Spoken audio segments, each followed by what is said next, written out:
And then when you remove... We interrupt this transmission to bring you the following live broadcast. It's Wednesday. It's 6 p.m. It's the ThinkSoJoe Show!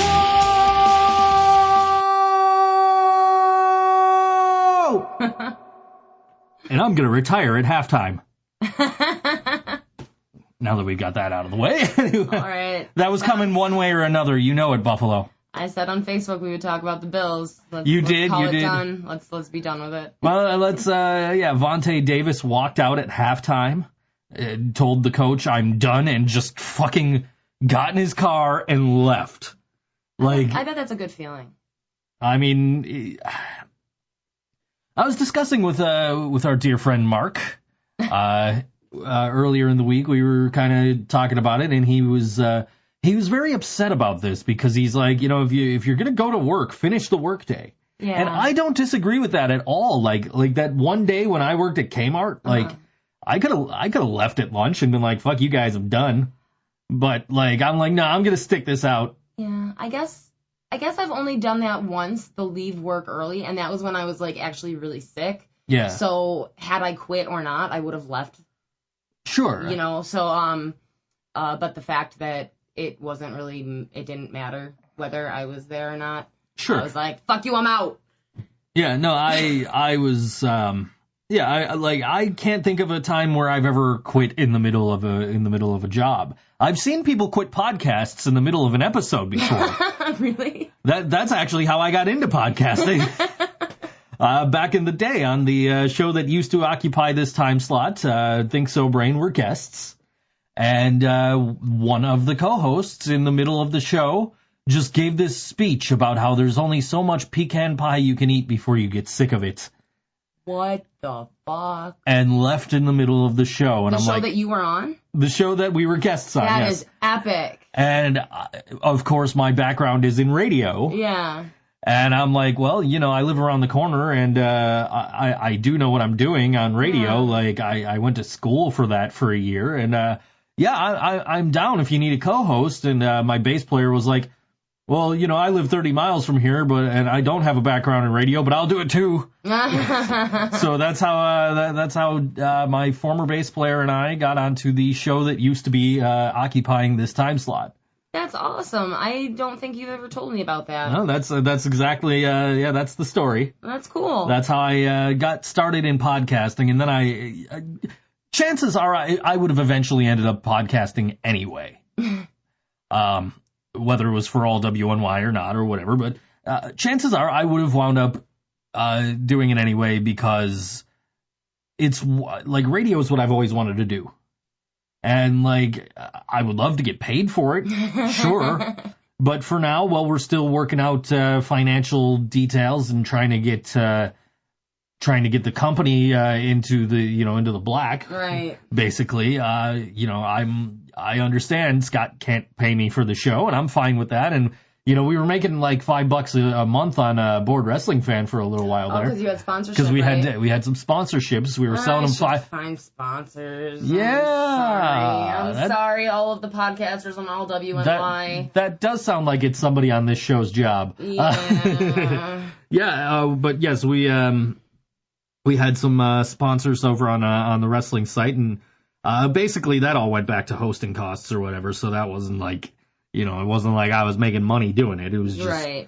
But my background is in radio. I went to school for it, and I wanted to get on the radio. And the whole reason that I dropped out of college was because I was going for communication and media arts, wanting to be on the radio, and I sent out a resume to all the local radio stations and a demo reel and everything.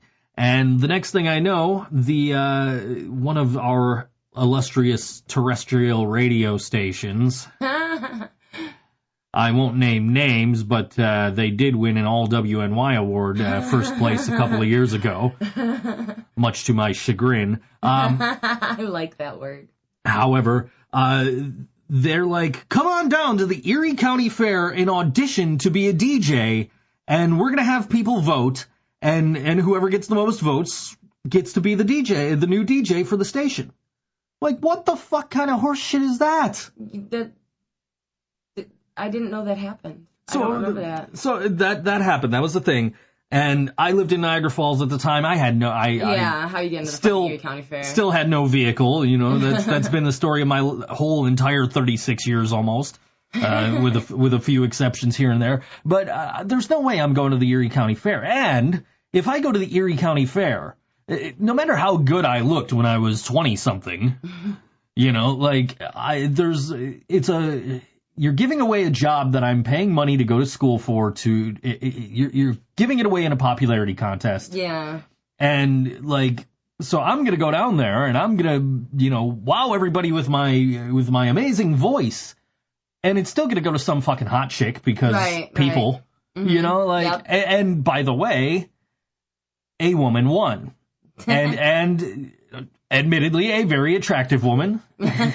I met her once. She was being harassed by a gentleman at I guess not a gentleman at the Starbucks down on Chippewa. Yeah, I see it. We'll get to it in a minute. Okay. She was being harassed by a individual at the Starbucks on Chippewa during a huge event they were having down in the area there, where Smile Empty Soul played in the middle of the street.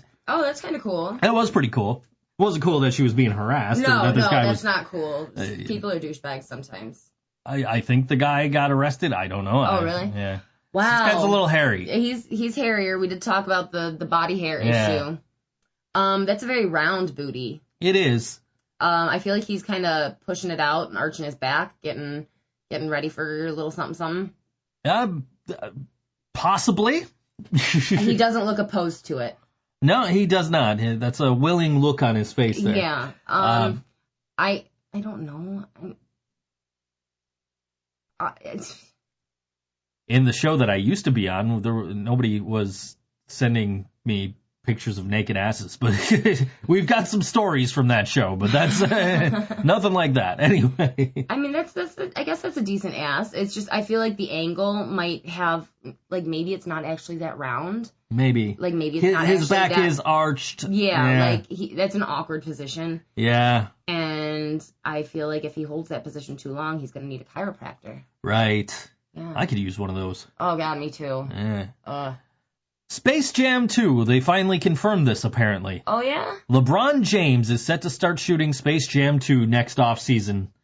So, for all of us who loved the Chicago Bulls and loved Michael Jordan back in the day, who say, you know, yeah, LeBron's got this many rings, but has he ever saved Bugs Bunny and the Looney Tunes from an alien race trying to take over? Right. Like, that's going to take that away from us. That's going to take that away from us. Now we don't have that argument when we're talking about Michael Jordan being the greatest of all time. Well, I mean, the movie's not made. We haven't seen it. This is true. We don't know that that's what's going to happen. Maybe he'll lose. Maybe. Maybe the Looney Tunes will take care of themselves. It's going to be like the probably the current voice actors for Looney Tunes too, so it's going to suck anyway. Yeah, it's going to be weird. It's going to be... It's going to be all computer animation. It's just going to be weird. Yeah, no, it's going to be that cheesy, like, cartoon. There's a new Looney Tunes series that came out a few years ago on Cartoon Network. Oh, I didn't know that. And the animation is... the show itself is funny. It's like, it's a sitcom almost. Okay. Where Bugs and Daffy are roommates. Oh, cool. So, and the show is not awful, but the animation leaves a little to be desired. Yeah, okay. It's not like Thundercat, like the new Thundercats level of terrible, but it's still. Yeah, I'll show you. You got to see this Thundercats at least. Let's see. That's Ryan thanking me for sending him flyers earlier. Let me see if I can find this Thundercats deal here and see if I maybe also can find the Looney Tunes. Let's see. New Thundercats. We'll look up here. This is why we need a social media intern. Yeah. Is anybody interested? I'll make you food. Somebody just to come sit here and type on social media. This is what the new fucking Thundercats looks like. Are you kidding me? That's disgusting. Yeah, here it is. That's the full cast right there. It looks like a farce. It is. It looks awful, right? So now you know what that is compared to, say, the original Thundercats, which looks like I looks know like the this. original Thundercats. People are like, I can't see what you're talking about, Joe, because you're on the radio. But look it up. Look it up along with us, guys. Yeah, search for new. You have a phone. Search for new Thundercats and go into images. It's there. And now I'm going to show you the. I think the show's called the Looney Tunes Show. The Looney Tunes Show. And so, like, this isn't... That's it's not as awful. bad. It's not awful. It's a little too... the corners are... The squares. It's not round enough for my taste. Yeah, but it's not that bad. I could get used to that. Yeah. What's that red guy? What's his name? That's Gossamer. Gossamer. I love him. He's cool. I never knew his name, though. A lot of people don't know his name is Gossamer. I didn't know. That's a little Looney Tunes trivia for you there. This guy's getting ready to play baseball here. Okay, that guy is that a thong or a jock strap? Because either way, I don't feel like it goes like that. I'm with you on that. I don't think that's the way that's supposed to go.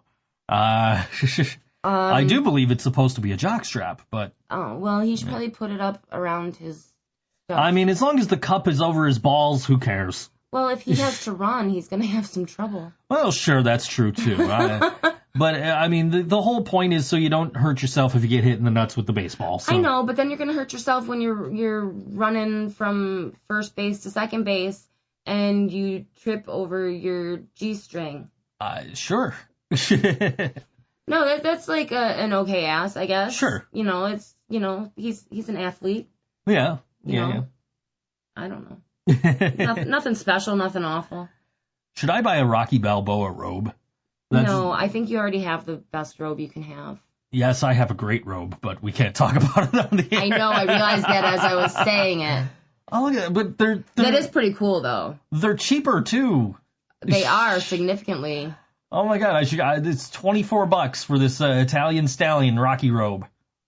That's really cool. Which means the quality probably isn't as good as the other one. As the other one that I have, yeah. Yeah. So we had like a pretty good week. We have had a pretty good week. It's been a pretty good couple of weeks. Yeah. Well, we got to go to the opening concert at the Rec Room.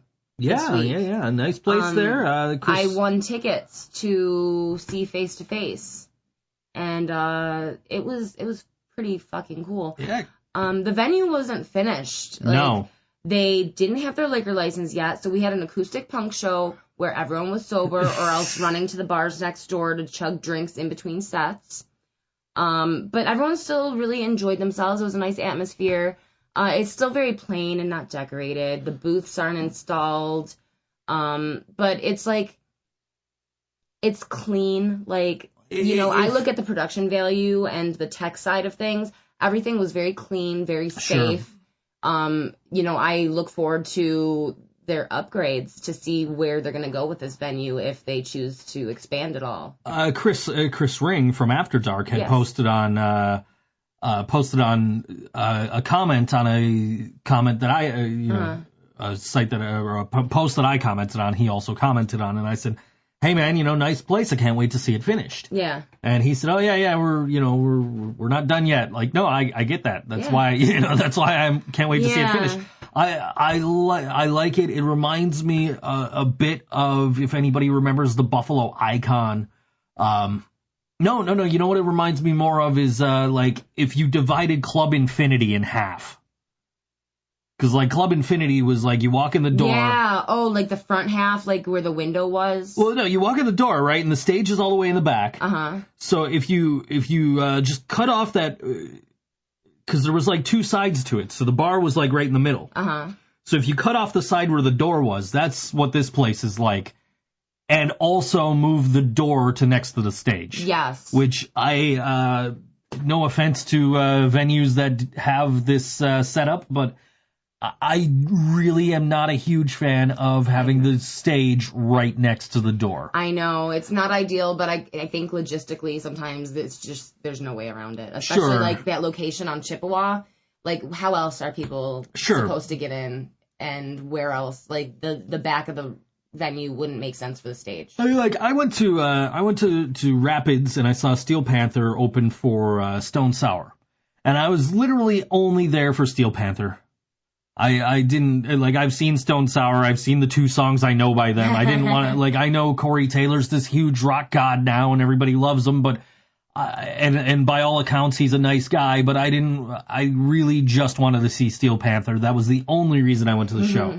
So I got kind of close to the stage for Steel Panther, and it was a pain in the ass to get out trying to push backwards through the crowd. So if you got a huge show like that at the Rec Room, which I couldn't imagine, like Stone Sour there. But right, but something larger. Like, there were a lot of people there, but it wasn't packed. But something that would pack that venue. Yeah. And, like, if I'm trying to get out the door, now I got to push my way up front to get out the door. So that, for a venue that has major shows, I could see that being a bigger problem than a place like, say, Tudor Lounge, where it's just like, okay, now, you're just walking in other people's way when you're walking out to the door. Yeah. Which is my biggest criticism of venues where the door is right near the stage, because I love Tudor Lounge, but I always feel like I'm in the way when I'm watching a show there. Yeah. Because people are coming in and out, and the bands keep their gear over by the bathrooms. People are going to the bathrooms. There's the direct line from the door to the bathroom leads right in front of the stage. So, maybe if that bar were empty and being used as a bar instead of a venue, it would have a more comfortable for sure. shui, Or if they found a way to, like, put the stage in the back and put the booth where the stage is. Yeah. Or something. That makes sense. Something like that. But I don't know, it's kind of perfect in its own way. It is. And that's just it. I love the Tudor Lounge. I'm not knocking it. I'm not saying, this is a very poor design. I'm just saying, like, I personally would prefer the stage to not be right next to the door. Well, and also at Tudor, it's kind of kitty corner to the door. It's not directly next to it. So if the person walking in is aware of their surroundings, they can potentially scooch behind people and not be in the way. And, like,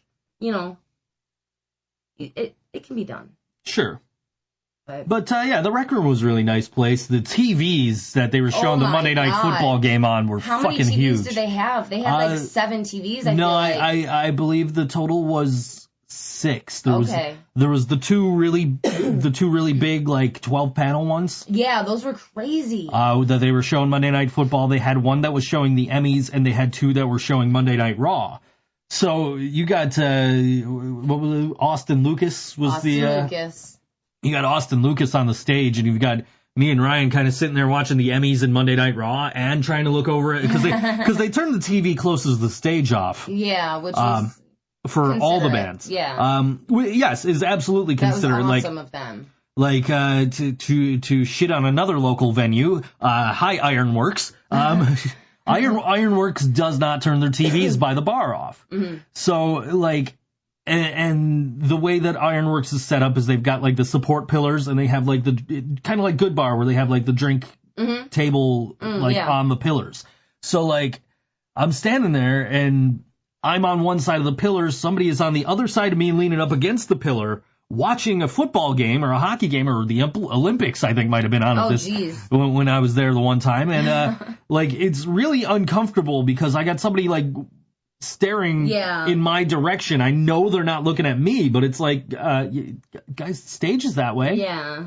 Why did you pay a cover charge to come watch a football game? If you want to watch the TV, I mean, go sit at the bar and watch the TV. But, like, so I really appreciate that they turn the TV off, and that's again not a knock on Ironworks. That's just. And you know what? It's not even just that they turned the TV off. It's that was obviously a very expensive piece of technology. Oh yes. And they find it more important to turn it off and be respectful to the artists and the audience than to use their expensive toy. Sure. And I mean, working at several venues, that's not an attitude that is typically had. They're like, we paid money for this toy. We're going to use it every chance we have. And like I said, Ryan and I were just kind of watching the Emmys a little bit during that second. Yeah. And Monday Night Raw was on one of the other TVs. And we're also looking towards the back TV trying to watch Monday Night Football because as a fan of the 49ers, I love to watch the Seahawks lose. But that's neither here nor there. No, it was real nice. It was real, like, I'd go there to watch sports if it were something. Yeah. If I were inclined to leave my house to watch sports. If we were the bar going type for not an event, it would be a nice place. I am the type who will go on Reddit and find a stream of a football game before I go to a bar and watch it legally. Right. You don't leave your house if you don't have to. Which let me. I don't advocate for piracy, okay, at all. Like I buy music, I buy movies. I do not, I have the Google Play subscription, so if I really want to listen to something I don't own and I don't want to pay the money for it right then, I've already paid for it. Yeah. Basically, and I can listen to it whenever I want. So I don't advocate piracy, except in the case of the National Football League. And you fuckers can sue me if you want to, because I ain't got nothing for you to take. But in the case of the National Football League, let me talk about this. Okay, a couple of seasons ago, my team is on the West Coast. I live in Buffalo. I understand I'm not going to have my team's game on television every week. It's just not plausible, probable, or anything unless I were to go pay the outlandish price for Sunday Ticket, which is only available on DirecTV, so I would have to get DirecTV. Oh, Jesus. All this other bullshit, right? So you got to jump through all these hoops to watch the games. Okay, fine, whatever, cool. I'll just pop the game on TuneIn and just listen to it. I don't need to watch it. I'll just, I'll listen to it. I don't mind that. And then last season, they made it so, okay, now you have to have a TuneIn Pro subscription. I'm not subscribing to another thing just because I want to listen to a football game. Fuck you. If I lived in Santa Clara or, anywhere in the San Fernando Valley or the Bay Area there, I could probably just turn on my radio and listen to the 49ers game for free. On the AM stations, or even there's FM stations that still do that, aren't there? I'm absolutely okay, cool. I've got no problem paying to watch. Uh-huh. If it's on, I pay for cable because I want to watch hockey. Right. Right? We've been talking about this. And it's literally right now the only reason I'm keeping Spectrum for TV. Spectrum has been bullshit. Oh, it's been terrible, but we'll get to it. We'll talk about that. I'm trying to find an alternate way of watching Sabres games, so I reached out to Sling TV, who are a company I used to have, and I never, I've had a few hiccups with their app, but I've never had it where I can't start the app. Okay. And I can't watch TV. Yeah. I've had that constantly since I re-signed with Spectrum. Yeah, it happens every single time you sit down to watch something. Literally every night. And last night we were watching SmackDown and the feed kept cutting out. It was just awful. It was it was unwatchable. It was making me nervous. Yeah. I couldn't be in the room. And I'm sitting there and I'm messing around trying to make a decal. Right. It's the first, we just got vinyl and I'm just sitting down with the ThinkSoJoe Show skull. All right, why the hell is this making my lines thicker? And I'm trying to mess with it in Illustrator to get it to simplify it basically so I could print it, but every time the TV the show would freeze and it's dead quiet. And it's man, I really wish there was music playing or something, so, and then I got to get up and I got to restart the app and all that, but I'm tired of it. But I've been looking at I reached out to Sling, who have told me that they have on their list that they are going to be carrying Sabres games. Okay. But they sent me, they added me, they tweeted me a URL and they said, look at this URL for more information and put in your zip code. So I put in my zip code and it was, came back with the only regional sports channel they have is the Yes Network, which is the Yankees. Oh, fuck that. The Yankees channel, which, my mom would be okay with that. I personally, if I were to watch baseball, I would identify as a Yankees fan, but I can't sit and watch baseball. I can't sit and watch it at home. I'm nervous as shit that a foul ball's gonna hit me if I'm watching it in the stadium. Irrationally afraid that a foul ball is gonna hit me. You guys are learning all about my fears. You heard about my bee fear last week and my fear of tall buildings. I'm sure I've mentioned several times on this show in the past. But Sling says check back closer to the start of the season. They may have the Sabres games. Oh, hopefully. So I'm hoping to be able to get the Sabres games. Because the NHL is I'm still cool with the NHL. Thank goodness. Because, like, I can go on the NHL app and I can listen to the Sabres games. Yeah. I can go on TuneIn and I can listen to the Sabres games. I could get the WGR app and listen to the Sabres games. And it doesn't matter. Mm-hmm. So, like, and I'm okay with this. But I'd rather watch, which is why I have Spectrum. So if Sling does offer the Sabres games, then cool. Right. Buy Spectrum. Get the fuck out of here, but keep my internet. Because I need that. But anyway, I need that for work and for watching stuff on Sling. Anyway, and my other option, I think, would be to, I would also still switch to Sling if I did this, would be to get the NHL.TV package, which I believe is $140 for the entire season. Mm. The biggest issue I have with doing this is it's for live out-of-market games, which means if you can't watch it on television where you live, you can get the game. If you can get it on television where you live, you can't. You might be SOL. You might be SOL. And it's more designed for people who are like I am for football, where your team is out of market, or my buddy Pete, who's a Penguins fan, right. would be able to watch all the Penguins games if he wanted to, or whatever. But I also have a VPN of which is basically it blocks my internet company from knowing what I'm doing, and also blocks anybody that may be trying to do anything malicious from being able to actually pinpoint where we are, our URL and all that. So, like, right now, our computer thinks we're in Chicago. Oh. She's taking my pen. I have to write myself a note. Oh, she's writing it on her arm. So that's, that's... Your pen doesn't work. It does work. It's not working on my flash. I write checks with that pen. It's not working on my flash. Fine, use my other pen. Thank you. This one, that's my check writing. Now I forgot what my notes were. That's my check writing pen. Anyway, so I'm thinking that with the NHL TV and the VPN, I might be able to be like, no, I'm in Chicago. Let me watch this live Sabres game.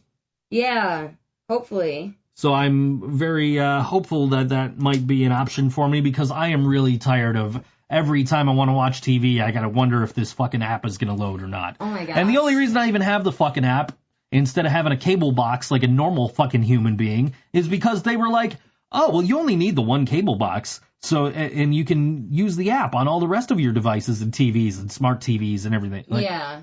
Okay, cool. And I went out and I bought a Roku player. You remember this. Right. I went out and I bought a new Roku player because the Roku player that we had sucked with the Spectrum app.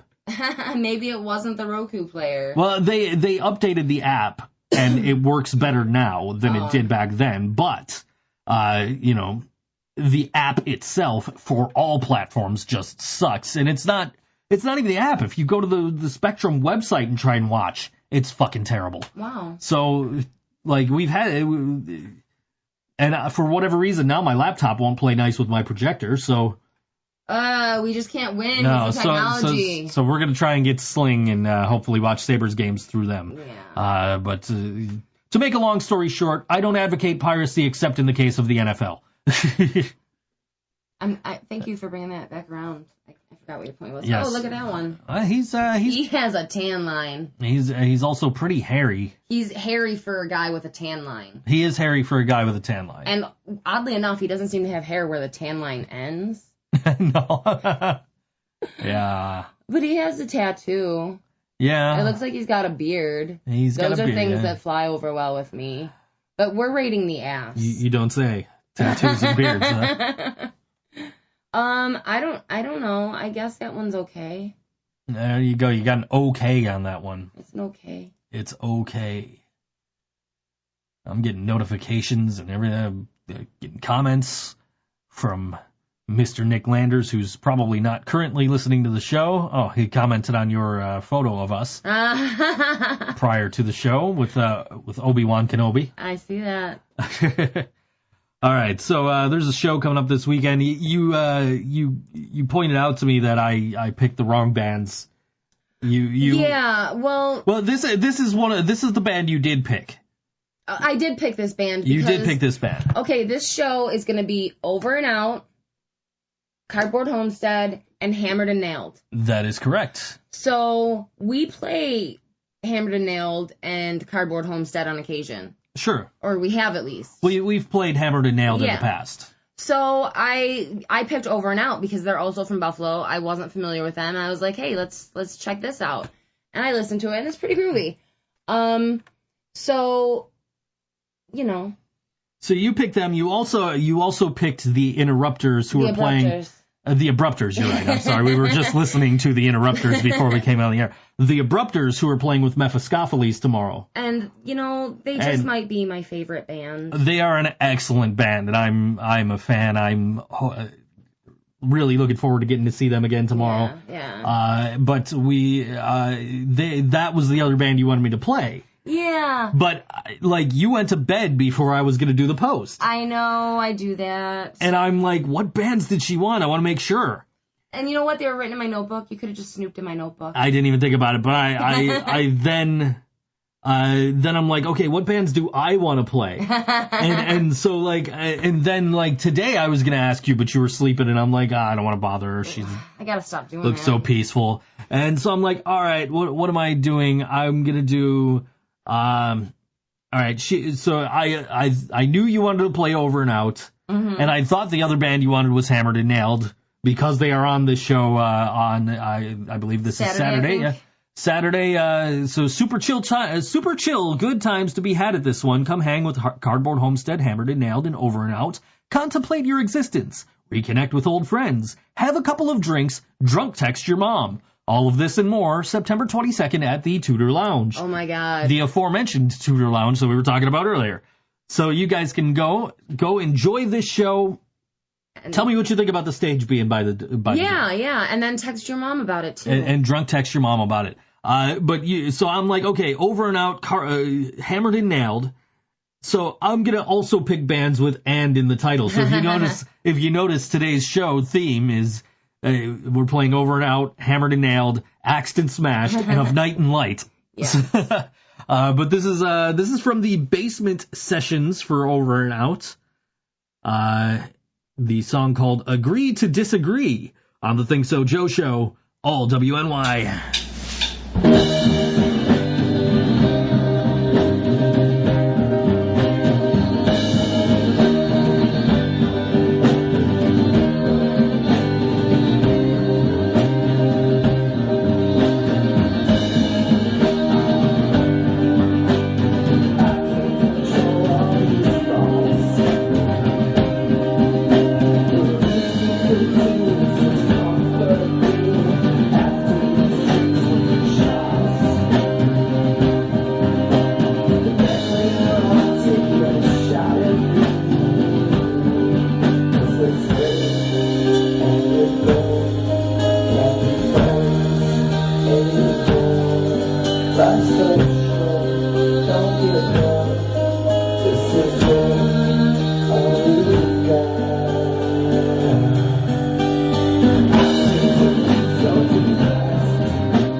over and out on all WNY ThinkSoJoe Show.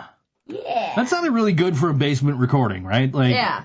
So, like, if you go... Cat fight. Jeez, that picked up in my microphone. Should you poke out and make sure everyone's alive? Well, I said we'd talk about the Bills. I said we'd talk about cats. Shit. The hallway door's open. Oh, shit. We might have kittens soon. Who wants a kitten? So, the boys got with the girls. And now, well, you guys know how the birds and the bees work. So, we're going to have like 10 cats. What are we going to do with 10 fucking cats, guys? Is everybody okay? Everybody's okay. Everybody's in their place. I was just telling them how we're going to have 10 cats now, so... Yeah, if they have kittens, you guys are taking them, not us. Yeah. We've been down that done road. Yeah, that's how we have 7. We should just get them fixed. Yeah, that's probably a good We should do what Drew idea. Carey and Bob Barker say to do. Yeah, I mean, it is now it is premiere week for the 47th season of The Price is Right. That is awesome. We got to that's what we do now. We're those people who wake up and watch The Price is Right. No, I watch The Price is Right at nap time. You take a nap while I'm getting up and watching The Price is Right. Yes. I wake up at 5 o'clock in the morning like a fucking maniac. We catch the tail end of what's the Wayne Brady show? Let's Make a Deal. I always liked Let's Make a Deal better. Let's Make a Deal is it's an okay show. But you know what? Honestly, nowadays with my high anxiety levels, both shows really make me anxious and kind of like I can't sit still more than usual. I have to pace back and forth in and out of the room. I can't sit there and get too invested in any one Plinko game. So Let's Make a Deal has mathematical significance in the sense of something called the Monty Hall paradox. Tell me. The Monty Hall paradox is so you have 3 doors to choose from. Right. Okay. So say I'm Monty Hall, you're on Let's Make a Deal. Okay. Or I guess let's update this and say Wayne Brady, right? So now you're up for a prize. You can choose door number 1, door number 2, or door number 3. So you select a door. Okay. Okay, so out of these 3 doors, you have a 1/3 chance of winning a prize. Okay. So now, me, the host, I know what's behind all the doors. So you're gonna pick a door. What door do you pick? 2. Okay, you pick door number 2. So now I know where the prizes are and where they aren't. So what I'm gonna do is I'm going to show you one of the doors that does not have a prize. Okay. Okay, so now you have a choice. You can stay with door number 2. So say I show you door number 3. There's nothing behind door number 3. Now you have a choice. You can stay with door number 2, or you can switch and take door number 1. Uh-huh. Most of the time, people will stay. They will keep door number 2. However, mathematically, there is a 2/3 chance that the prize is behind door number 1. Huh. And it's the Monty Hall paradox, and I'm not going to go into details on how it works really in depth here, but you can certainly take a look on YouTube and just search for Monty Hall paradox, and it will explain why now you go from having it. So like when you made your choice of the of door number 2, you had a 1 in 3 chance. Mm-hmm. So that 1/3 from door number 3, where you know there's no prize, is now in the 2/3 in door number 1. I get it. When you used your fingers like that. Yeah, which nobody can see. But. No, nobody can see except for me. But the fact that they don't know what I'm talking about is even funnier to me. But yes, that's I thought that was fascinating the first time I heard it. You're slightly wrong with there's nothing behind curtains 1 and 3 or whatever. But there's a zonk. So that counts as nothing. Right, and there's right. a good prize, and then there's a mediocre prize, both of which are usually pretty fucking awesome prizes. Basic, but same deal. You have a 2/3 chance from the beginning. of winning something. But he's not going to show you the zonk either. He's going to show you the prize you didn't win. Sometimes he does. Well, okay.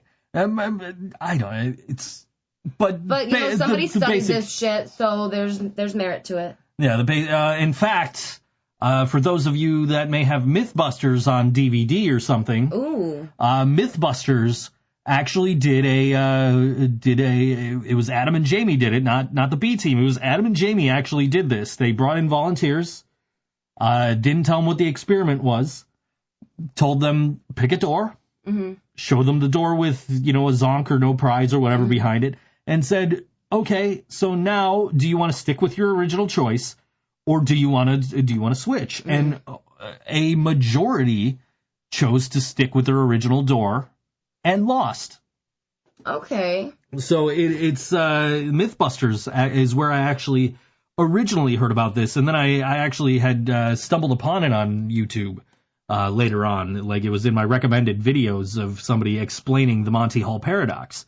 So I appreciate Let's Make a Deal for that. I also, anytime that I see them offer a box, and somebody chooses the box, the first thing that pops in my head is, you chose the box! What's in the box? Nothing! Absolutely nothing! What is that from? It's from UHF. Oh, I've never stayed awake through that movie. Yes, and then it's followed up by the iconic line, "Stupid! You so stupid!" Okay, I guess I'll stay awake for that movie. Oh, it's the best movie ever. I know, you like it a lot, and it makes me really want to watch it, but it also just, causes me pain to sit still for 2 hours. I understand. Sitting still for this podcast, you see that I don't actually sit still. You don't have to worry about this for a few days, because tonight is NXT is on, and it's episode 3 of the Mae Young Classic, which has been excellent so far. If you're a wrestling fan, the females, the women tournaments of all the women on the independent circuit from around the world. And then, of course, I have a shit ton of voiceovers to do tonight, because I only did 3 last night. Because you were fucking with the vinyl. I was fucking with my logo, because for whatever reason it wouldn't come up in the on the board the same way that it looked in Illustrator.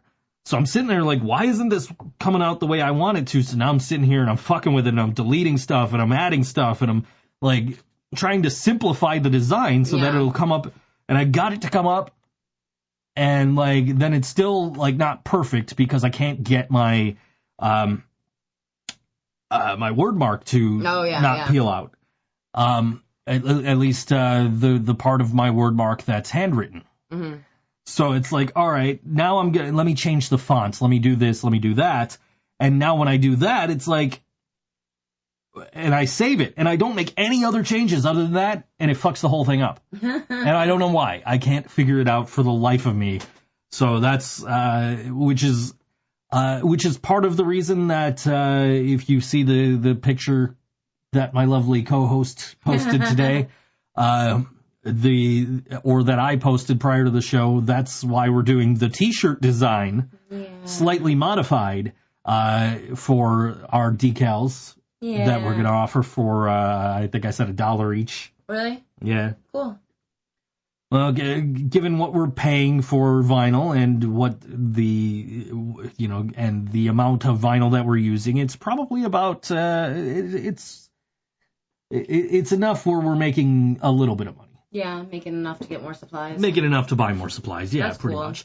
That's what matters. So we are also now offering to do vinyl decals. Somebody had reached out to me once I said, hey, anybody want these? Reached out to me and said, hey, yeah, how much? And I said, well, what do you need? And so we've been going back and forth, and it's just he's like, oh, I only need 4 of them, and I'll get back to you on a size. I say, yeah, it shouldn't be more than but yeah, yeah, if anybody wants us to do vinyl decals, they can't have really tiny details, which is the problem with the skull, which is why I'm offering this logo in 5-inch, and I'm with just the all WNY Buffalo thing in the headphones and my word mark, but I'm offering the skull in an 8-inch. There we go. And it's like, okay, yeah, that's gonna be a little bit more money. Yeah, a little bit bigger, a little more detail. Yeah. A lot more detail. It looks cool though. Yeah. It does look cool. It looks cool. Looks great on my record player. Yeah, I was telling my mom about it. She made me send her a picture. I also put that in the comments of my picture of the run of bumper of decal stickers we're gonna do. I put that in the comment with one of our cats sitting on top of it to scale. At least that's my excuse why the cat's there. The cats do what they want to do. The cats pretty much do what they want to do. Yes, this is true. So yeah, we're doing that. Also, I am now officially selling green screen video. This is great. Which is the entire point of me buying this shit. It wasn't for me to do things you might not know, or like I was going to do a video for basically the same thing about pro wrestling for the Board Wrestling Fan channel, but like it wasn't for that. That's not why I bought it. I bought it so I could offer it as a service. And so now I've just launched that like 2 days ago. Mm-hmm. I was just talking to you before we came on the air about how I failed to record audio the first 2 times I shot my video, my promo video for it, which anybody that's been listening for any amount of time pretty much knows that's something I'm prone to do from time to time is forget to record. So, which thankfully I haven't been asked about Warped Tour in quite a while. So, but yes, I'm shooting this original this promo video. I paid a guy to write a script for me, who did a pretty decent job. And, I had to change like one word because like no, that word should be about. And I think I kind of winged it a little bit in my delivery as well, just because it's like. I put a space in between the lines, so I gotta wait for the next line to come up. So I just added to it, so I didn't have to wait so long in between sentences, basically. But the first time, I hit record, but I did not make sure that my microphone was turned on. The second time, I made sure my microphone was turned on, but the recorder that I use, you have to press record twice. And I'd only pressed it once. So then I had to go back and do the whole thing a third time, which is now up on my Fiverr account, fiverr.com/ThinkSoJoe. You can go on there and you can buy from me I'll host your green screen video. That's awesome. That's so different. It's something. It's up there. I also just recently launched my brand new website at tsj.digital. Yeah, you worked on that for a while, didn't you? It took me about 3 whole days. Yeah. Like it looks good though. Like when I've been telling people it took me 3 days, but when I say 3 days, I mean like I was sitting here coding for 3 days. Yeah. Like I brought him food in the studio where he was working while I kept the door open so that I wasn't like completely cut off from you. But I'm sitting here and I'm coding. I did the whole thing literally from scratch. Yeah. And just coded it from the ground up. But my usual coding software and my server don't want to play well together, so I had to get new coding software.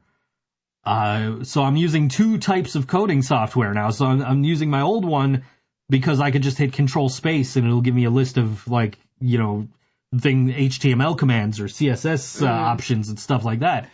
And the new one doesn't do that. So I was like using the old one to like, okay, well, I know it's something like this, and then I'll hit Control Space and type in what I'm looking for. But yeah, I did the whole thing from scratch in about 3 days. The hardest part was basically getting my banner sized correctly on the site. Yeah.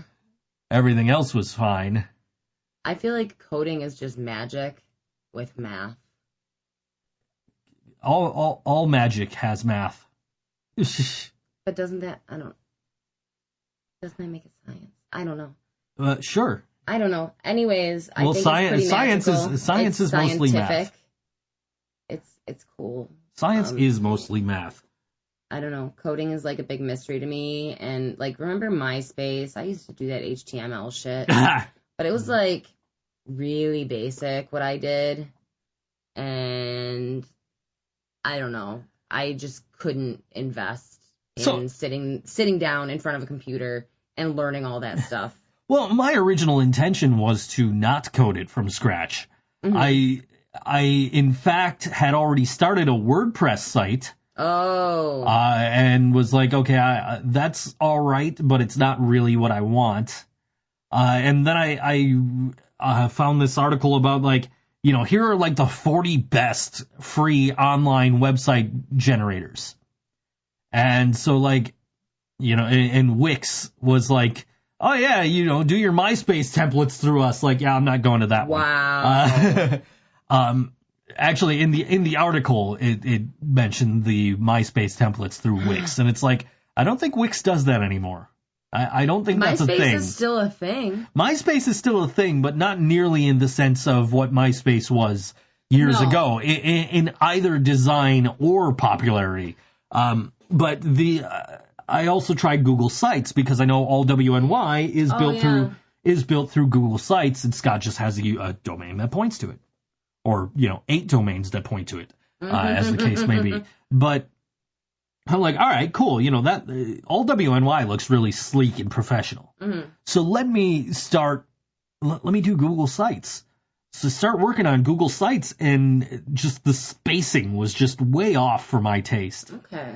So I'm like, all right, this is what I want it to look like, but I want it to look better. Mm-hmm. And that's when I was like, you know what? All right, let me start from scratch. Let me do this ground up coding from the bottom, you know, coding, you know, HTML and brackets, you know, let's start.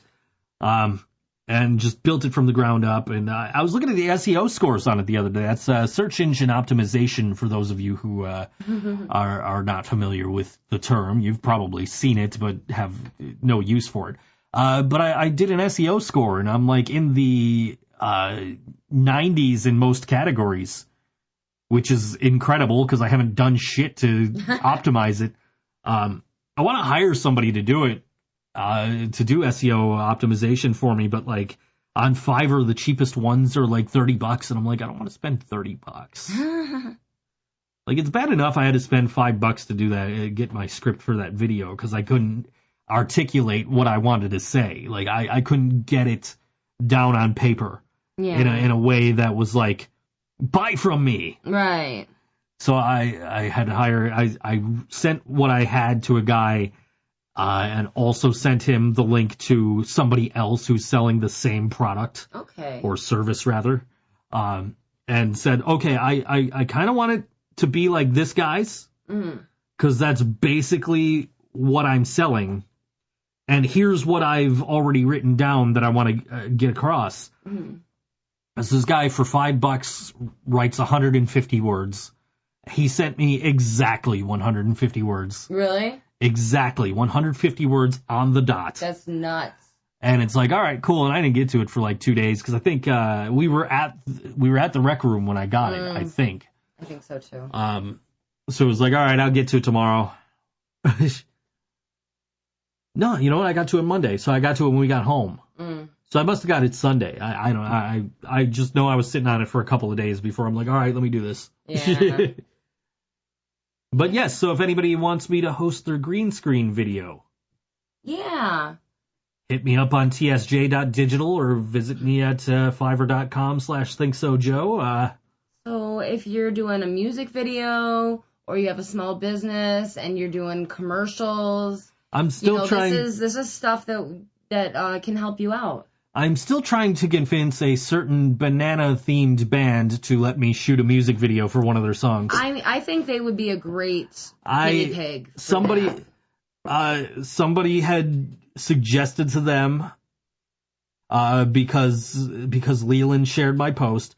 Somebody suggested to them, hey, you guys should do a music video, which is not what I'm selling. Okay, what I'm selling is it's me on a green screen, like as a presenter, and I could do like your unboxing video, or I can do your I can do your news reports or something. You know, something like that. Or I can host your YouTube video, the top 10 list or whatever. But the idea came up for me to shoot a video for one of their songs.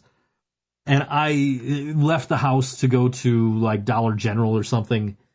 And just the whole way, I've got this vision of what this video would look like. And it's just like, guys, this is what I want to do. You know? Yeah. So, you know, maybe that's something they'll take me up on. That would be really cool. That would be fun. I wish, like, if I had a bigger space. Yeah. And we've talked about eventually when I get my credit all fixed up and everything, buying a house. So when he says we've talked about it, he's talked and I've listened. I am not buying a house. If anyone is buying a house, it is Joe. I do not want to adult. But basically the reason I want to buy a house is so I can have a bigger space to build a studio. Right. I want to rent studio space, but right now that's not feasible money-wise. Not quite. On top of rent. But if I could buy a house. Right, and eliminate one of those expenses. Well, and not even eliminate the expense, because we'd still have to pay a mortgage, I'm sure, and property tax and water bill and all that other fun shit adulting that we're not a headache. That we're not currently paying. But we would have a basement. A basement would be nice for me. We would have a basement that would be ours. Yeah. And we'd have more control over, you know, how the basement is. And I would have all that space, so I could double my green screen space. But even that, the basement could be used for storage of my growing equipment, which, why am I even collecting equipment when I can't use it because I'm not physically able? Oh. But I do have a little bit of lighting gear and some stuff that, you know, is still at my mom's that could go in some storage. Yeah. But I would love to just have, like, a separate space just for green screen and shooting video. Just something just bigger. A soundproof space. And something far bigger than what we're in right now. Right. This is a tiny bedroom. Because turned it into a studio. Any bands that have been here to be on the show, or anybody that's guest hosted on the show in the last, 6 months or so, they can tell you that my green screen is up against a wall in the studio. Yeah. So literally, like, I transformed this audio studio into a video studio to shoot my videos. Yeah.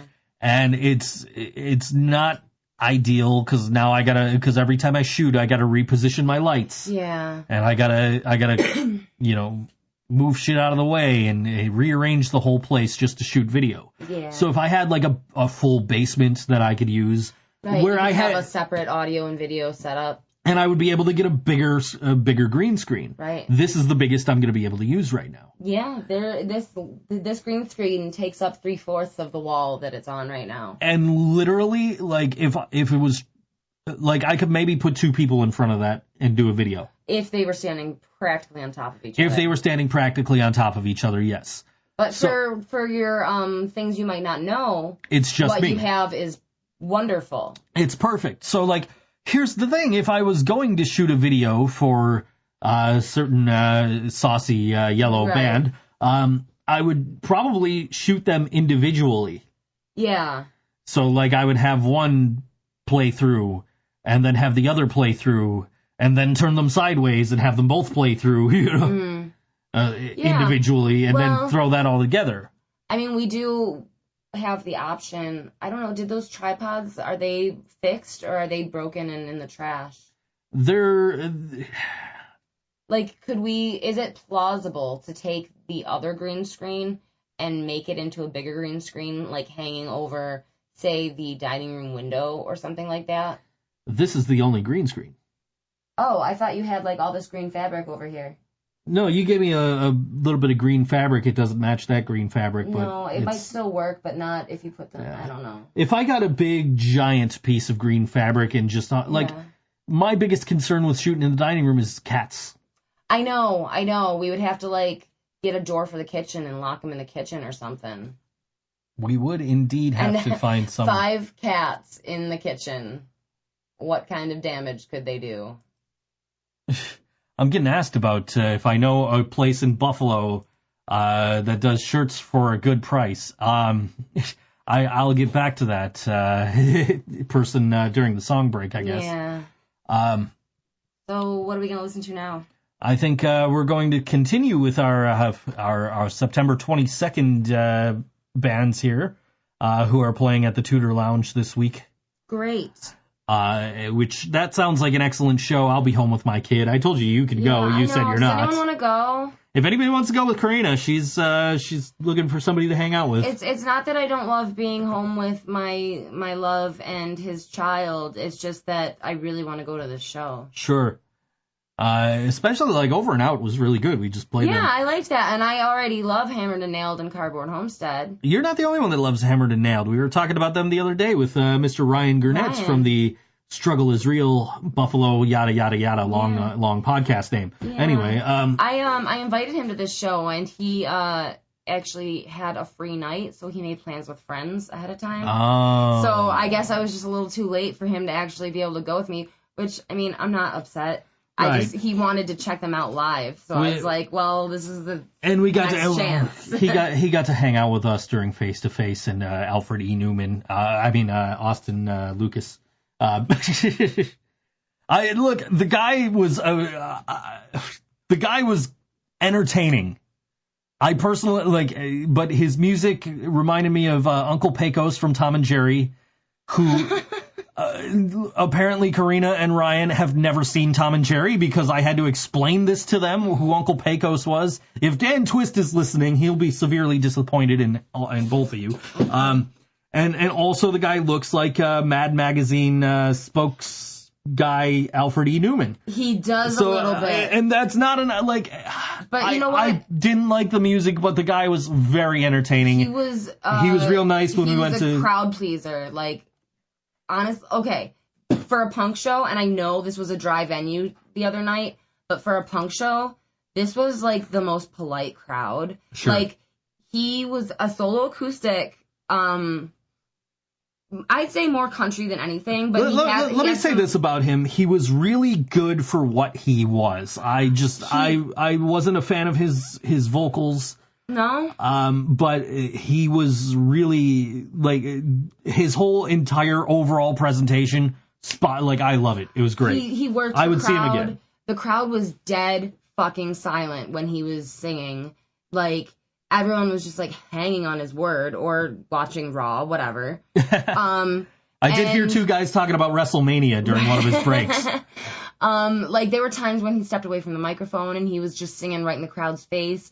And it's nobody would breathe very loud because, he really did have a beautiful voice, even if it's not your cup of tea. And he was playing acoustic guitar, so you're just naturally a little bit quieter for, being in the audience for an acoustic act. I'll say that I love Janie Crash and the Tall Men, who also would have qualified for my theme for this show, but we play them all the time. And I love Cardboard Homestead, who are also on this show this Saturday at Tudor with Hammered and Nailed and Over and Out. And watching this guy made me think of those two bands. So it's all right, I've seen bands do what he's doing. Mm-hmm. I don't want to say better because he was really good at his overall thing. He was so good. But, he steps off the microphone and sings a song. Janie Crash and the Tall Men do that. And he steps off the stage and plays in the crowd and sings. And I've seen Ian do that countless times from Cardboard Homestead. So it's man, that must be a folk punk kind of staple to do that. So I enjoyed it. I wasn't, I probably wouldn't have dropped $20 on CDs, but you know what? That was my only $20. I was gonna buy one CD. They were one for $12 or two for $20. I was like, you know what? Might as well Either get the way, two. I can't afford my tacos. Yeah, so I'll just get two. Oh, we'll talk about that when we come back. Oh my God, the fucking taco journey. We'll talk about that when we come back. This is Hammered and Nailed. You can catch them this Saturday night at the Tudor Lounge. This song called "'Tis What 'Tis" on all WNY ThinkSoJoe Show.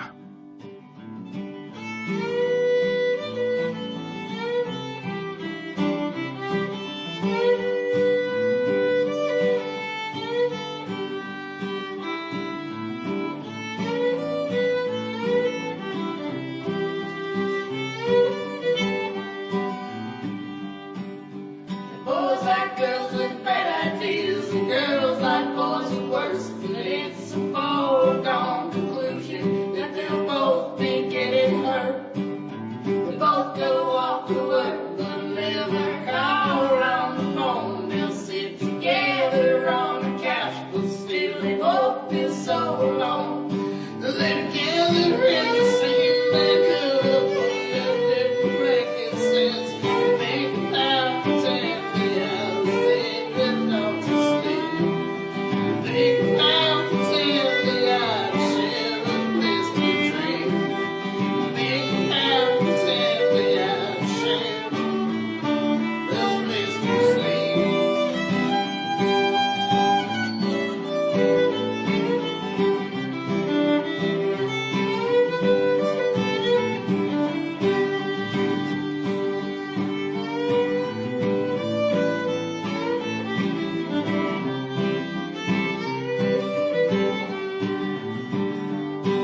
It's a bitter pill to swallow. The love stuck in your throats.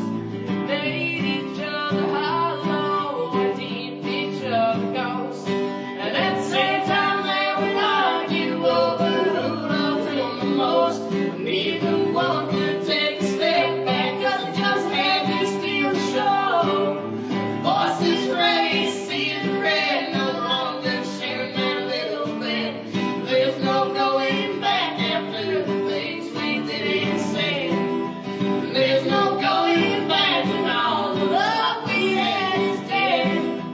There's no going back after the things we did and said.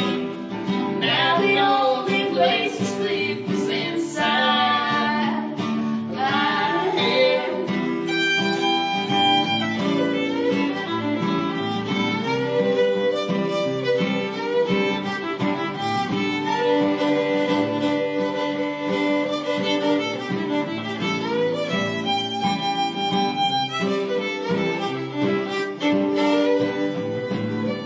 Standing in the shitty house we used to call home, and my hands are clenched to fists, and my heart is made of stone. My feet just want to roam, so I just step into the sun. I know that one day I'll be glad this is what I have done. Boys like girls with bad ideas, and girls like boys with worse, and it's a foregone conclusion that they'll both be getting hurt. Lawn chairs. Lawn chairs. Hammered and nailed the song called "'Tis What 'Tis" on all WNY ThinkSoJoe Show. Guy's wearing a Wyatt Coyne shirt in the music video. Yeah. there. That's So, Josiah. Meanwhile, in between the song break, I showed Karina Uncle Pecos from Tom and Jerry, Yep. and how he reminds me of Sir Austin Lucas. Again, I don't want to knock the guy because he was phenomenally, like, he was really, his performance overall was awesome. And so, like, I don't want to knock the guy. It's just not something that I would go out and buy. I liked it a lot. I really liked Face to Face. Face to Face was so good. I never got into them before, and I know you'd been listening to them for weeks leading up to the show. Was it driving you nuts because you said I don't want to hear them again for a while? I said I don't want to hear them again for another 3 months. But I didn't think I was listening to them that much. no, it's like they're a good band, and they put on a really great show. They did. They really did. There's Flitzer with his Uncle Gino How cute. in the picture there. But I don't have to hear them again for a while. You don't have to, but you probably will. Yeah, I'm sure, and I'll just come in here and tell Google to play me something I'd rather hear. The funny thing is like on this day for that particular day, that was the anniversary of me seeing Cavo with free tickets that I won. Oh, really? And then the next day was the anniversary of WWE Night of Champions that I went to with free tickets that I won. So it's like, man, it's something about this time of year, I guess. Free ticket week. Free ticket time of the year, I guess. But yeah, so after the show, it's like, all right, what do you want to eat? And so it's like, all right, let's I don't want Jim's Steakout. Right. Ted's closes at like 6 on weekdays. Right. Let's go. We just happened to drift in the direction of Mighty Taco. We didn't just happen to. Like, I'm drawn to tacos. So we drifted in the direction of Mighty Taco and pulled on the door, and it was locked, and we missed them by 3 minutes. Can you guys fucking believe that? I would have eaten the fucking fresh trash off the top of the fucking trash bins. Like, so it's like, okay, don't really want gyms. Let's find something else. So I go on Google and I looked up Allentown Pizza. right. Because I figure, all right, that's not super far from where we're at. Let me look up Allentown Pizza. And it's like, Allentown Pizza is open till midnight. Yeah. Like, all right, cool. We're going to go get Allentown Pizza and we'll Uber home from there. Yeah. So we get to Allentown Pizza and they've been closed. Like, it's not like they just locked up and they're going home. They've been gone cleaned. They closed at like 11 o'clock. Because by the time we got there, it was like 11:15, 11:30-ish. Yeah. So it's like, all right, they closed. They've been closed for at least 20 minutes now. Right. Like, they're gone. There's nobody in there. The lights are all off. Oh, look, there's Jim's Steakout. Yup. So avoiding Jim's Steakout led us directly to Jim's Steakout. And I got a taco. You guys, it was gross. You were expecting a burrito, were you not? No, I got a small taco because I thought a big taco would be too big. Ah. And I'm not gonna lie, it was loose like a taco. and you were regretting that and wanting a burrito. I want my burrito. No, it was actually the thing that I didn't like was the steak that they used. I expected it to be the same steak as sorry. I'm sorry. I'm apologizing to the mix at the table. I was expecting it to be like the sub steak, which I really, really love sub steak. But it was like this cubed stuff. Oh. And it was kind of tough. Yeah. It was not Jim's Steakout steak. Like, I guess I've never had a steak taco at Jim's before, but I really thought I had. Maybe I've had a beef taco. I know I've had a taco there, I swear. Only I would go to a steak place and order chicken. Right, you did that. I had the chicken fingers. They were excellent. I liked them. The fries were really good. We still have some. I'm usually not a fan of local restaurant fries, like the big thick fries. I don't like that. I like Burger King, well, I don't even like Burger King. I like McDonald's and Wendy's fries. Yeah. So like for me to actually like the fries at Jim's, like, hey, good job, Jim's. Yeah, the fries were pretty good. Yeah, the fries. And we almost had the fries for dinner, but I didn't feel like it. I didn't feel like heating them up. The only thing about that is it's that and bars are like the only thing open in the area. Yeah, and I did consider going and trying to get bar food because we could get like a burger or some French fries or some mozzarella sticks or something along those lines. Sure. But I didn't want to be around drunk people on a fucking Monday night either. Right. So that and bars are the only things open. So of course there's some fucking weirdo hanging out outside the place. Oh my God, he was so weird. He's wearing a hockey jersey, and Joe pointed out that he wasn't sure if the hockey jersey was like too small or if it was a children's. It's not that it was too. It was the choices were. I don't know if that's like the jersey they designed for kids, or if that's a really bad Chinese knockoff. Oh right. And it did look funny though. I've seen good Chinese knockoffs. But I personally will not buy a Chinese knockoff hockey jersey. I don't care how much cheaper it is. They will fuck up details. Yeah. So I don't. It's weird. I'm looking at two different screens, and one my Gmail's working fine, the other one it's not, and then I realize that one's Firefox and this one's Chrome. So I don't know. It just distracted me for a second, but.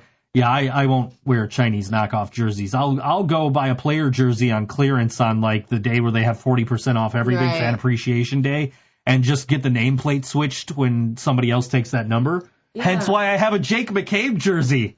Yeah. Anyway, but I typically don't like player jerseys either, so that's another story. But but this guy's just wandering around. He's like bugging everybody that comes by. Oh my God. So, which stopped when those two cops got there. He didn't say shit to us when we went out to wait for our Uber. He didn't. I wonder what he was doing wrong. Yeah. I mean, he was either psychologically unwell or intoxicated. And at that time of night, in that part of town, it's really hard to decipher without taking a tox. We did pass by a guy on Allen Street, standing in the middle of was it Delaware or Elmwood? It was Elmwood. Standing in the middle of Elmwood on his phone. Yeah. Just standing right in the middle of the street on Elmwood, at the corner of Allen. Like, dude, you're gonna get hit. You know. There was traffic. It's not like. Yeah. It's Delaware and Elmwood. Yeah. Right. But yeah, so our journey to not eat at Jim's Steakout took us back to Jim's Steakout. Yeah, so it was just a different Jim's Steakout. And it's just like, we could have saved all that fucking walking and just gone straight to Jim's. Yeah. I wish Ted's was open later on weekdays. Like, particularly, like, the reason that I know how early Ted's Hot Dogs closes is because I went to a Sabres game and I was starving. Oh. And I'm like, ooh, they've been advertising Ted's Hot Dogs all through the game. Oh. Like, Ted's Hot Dogs presents our 50-50 drawing or whatever the fuck, like, all right, cool. I'm going to go get some Ted's after the game because there's one right here on Chippewa. So I walk down to Chippewa and I walk up to Ted's Hot Dogs, and the door is locked and closed, and it says, hours, we close at 6 p.m. or something ridiculous. Like, are you fucking serious? What are they, fucking Chick-fil-A? And I didn't want Jim's, and I didn't want Mighty Taco. Actually, I just didn't want to walk back in the direction I came. It was realistic. So I'm like, you know what? Fuck it. When's the next bus home? Yeah. And I took a bus home and ate when I got home. Oh, man. No, you know what I think I did? I think I ordered from, like, fucking Imperial Pizza. Oh. Like that place out in, like, Cheektowaga or wherever the fuck. Oh. That's open till, like, 3 o'clock in the morning every night. Oh. Because, like, Leo's was closed by the time I got home. Yeah, they close at 11. And I didn't realize, I now know that Partners is open until, like... 4. Okay, Partners is who I ordered from. Imperial's open till midnight. Imperial's the one on Abbott. So Partners is the one that's open super late and that I ordered from. Partners is the one that we ordered from after the Interrupters concert when we got home super late. Yeah, okay, so that's the one that cost... They charged an arm and a leg for delivery because they're far away. I remembered this night, too, because I ordered from them, and they're like, oh, it'll be there in about an hour.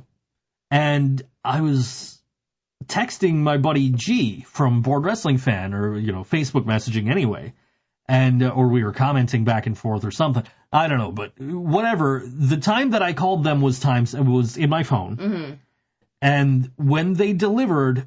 was exactly an hour to the minute later. Like, what are the chances? And that place isn't close, so that is actually really fast. That's impressive.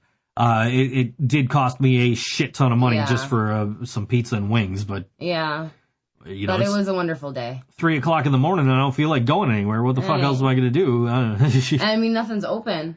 Actually, it was after 11 o'clock, and I don't think I realized Imperial was open till midnight, and I could have probably ordered from Imperial. But yeah, that's yeah. So, but I don't understand why downtown just like shuts down on weeknights. I know, there's like nothing. There's still events and shit, so they should have.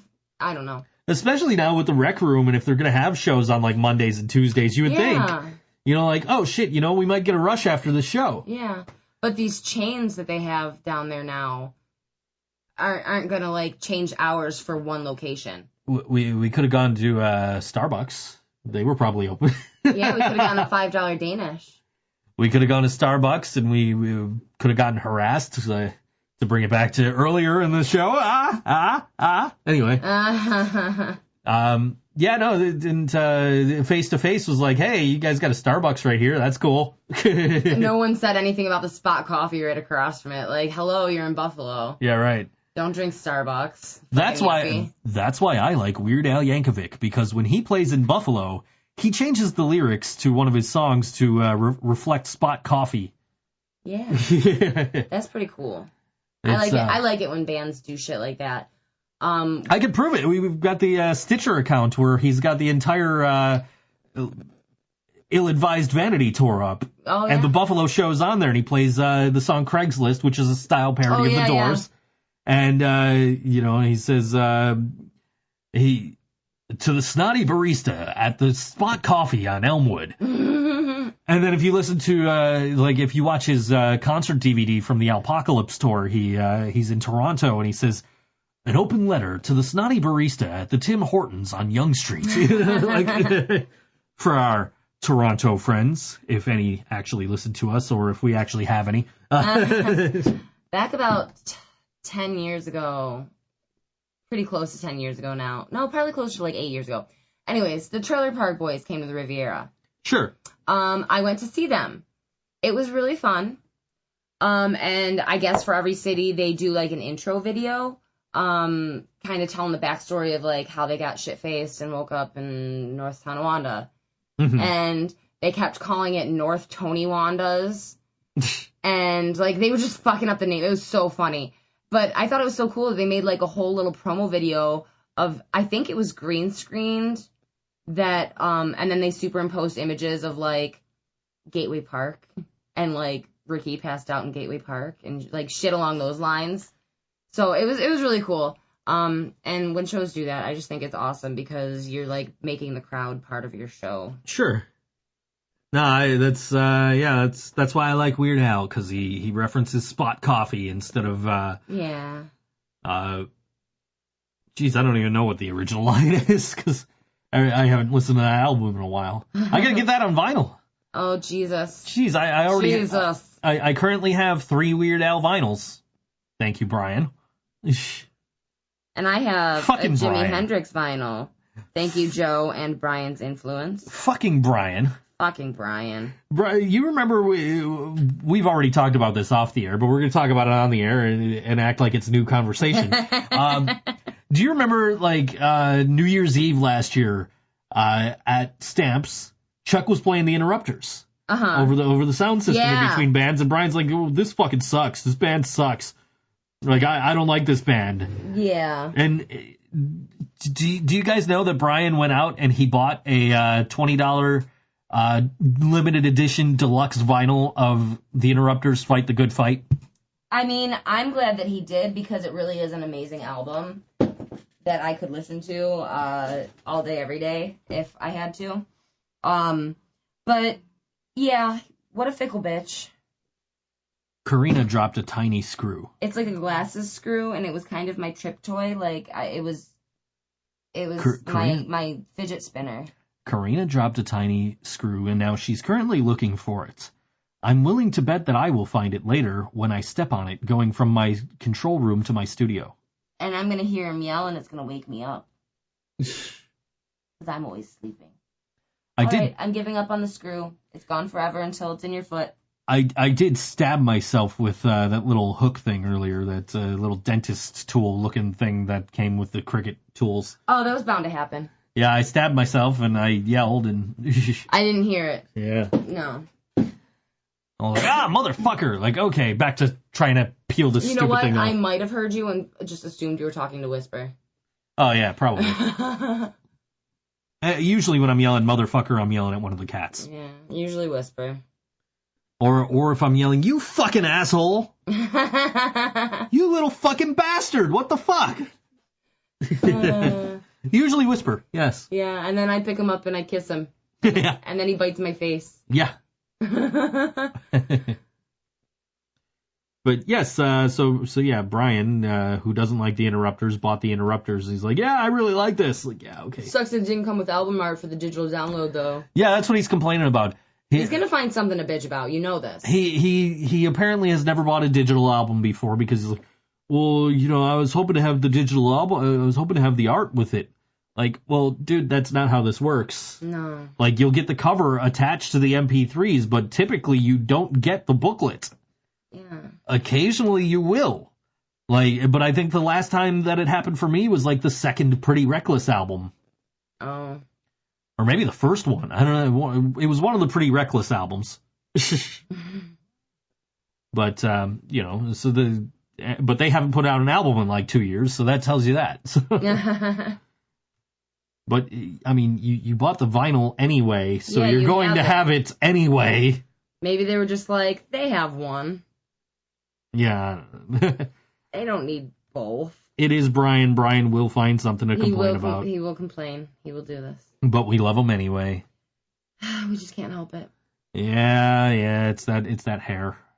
It is. And the way that he like flips it over his shoulder. Yeah. And then after he does that, he usually talks down to you. Yeah. I'm sorry, Brian. We love you for real. I've got Brian fighting over me with Ryan Burrow from Yellow Sauce. Ryan posted, "Oh, who wants to learn how to play guitar?" And I was like, "I do, actually." And he never responded to me, so he put something up the other day like, "I fucking love teaching people how to play guitar." I'm like, dude, I responded that I wanted to learn, and you never responded to me. And then Brian was like, "Hey, I've been teaching guitar for 4 years." Yeah. I'm like, good, you guys can bid over me. Yeah, right. Who's got the lowest price?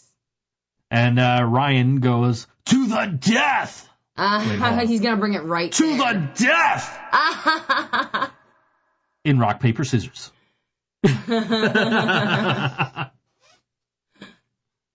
So, yeah, that would be an intense game. I don't know. Maybe I'd like to, but seriously, like, I can't be that hard of a guitar student to teach, right? Because I already know stuff. Right. I've been playing guitar for 15 fucking years. Right. Probably longer than that. Way longer than that. You're old. Yeah, I know. But, so, like, I know some stuff, just I don't know a lot of stuff. Like, I can't write a song. Yeah. I can't, like, you were trying to teach me scales on the piano there, and you were picking up on it. I was, and then I haven't plugged the piano in weeks. Well, you've been so preoccupied with all these other projects. Yeah, I've been trying to do T-shirts, trying to do stickers, trying to do video, trying to do audio, trying to do all this other, trying to do websites, I do everything now. Yeah. I literally, like, I'm trying to make it so if there is something that, if there is money to be made, I can make it. Right. So, like, yeah, I'll do your voiceover, I'll shoot your video, I'll make your T-shirts, I'll print your digital, your vinyl decals. Yeah. I'll make your logo for your vinyl decals. There you go. Which I think after this, I'm gonna go put on NXT in the living room. Yeah. And I'm going to print a big ThinkSoJoe digital media logo to put on my door. That's going to be cool. Yeah. It's probably like 12 inches high. Yeah. Okay. Take up like a good chunk of the door. Yeah, that'll look cool though. Yeah. And the artwork's already in the designer, so all I have to do is just take the white. I would probably take the black out if I'm putting it on the door. And just leave the white. I don't fucking know. Yeah. We'll figure that out when we get to it. That's after the show. That's a half an hour from now. Yeah. So, by the way, we made it past halftime on this show. We are officially better than Vontae Davis. Oh my god. Oh my god. So, there's a show a week from today. And let me tell you a little bit about it. Okay. It's going to be at the Evening Star. It is a free show starting at 7 p.m., so unfortunately you have to make a choice between this show and our show. Well, I recommend going to this show because you can always listen when you're ready to us. Well, if, I'm just saying, if you have an aux cable in your car, you can listen to us on your way to that show. Well, the show starts at 7. Well, so yeah, you're right. So this is United, a musician's tribute series for Bubba. This is the Greg Rinker tribute series. So this is going to be Wednesday, September 26th, and this will be the first of an entire season, if not longer, of shows to honor Greg. We're going to have Overlook, Twin Lions, and XM Priory. So this is going to be a really, really good show. And let's see what it says here. Bubba always said that music was the great uniter. To honor his visions, the Evening Star created a series of free shows on Wednesday evenings so that area musicians may express their gratitude for the contributions he made to the music community. Any bands interested can email bubbatributeseries@gmail.com.